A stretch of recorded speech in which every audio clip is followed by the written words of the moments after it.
Good evening. Tonight, I have some rice left over.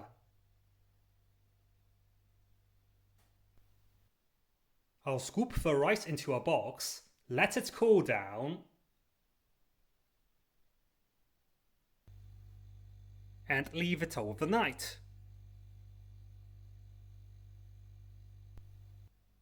I'll whisk 2 eggs and chop up some spring onions.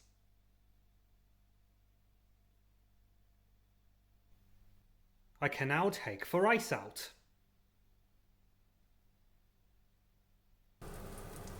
I'll brown the spring onion and scramble it with the egg and some rice.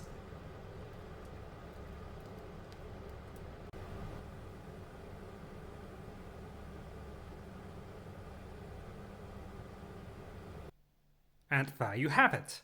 I guess the main point of this video is that you need to leave your rice overnight before you can make fried rice. Thank you for watching. If you like what I'm doing, please like, share, and subscribe. If you do subscribe, please remember to click the bell as well. I'll see you soon.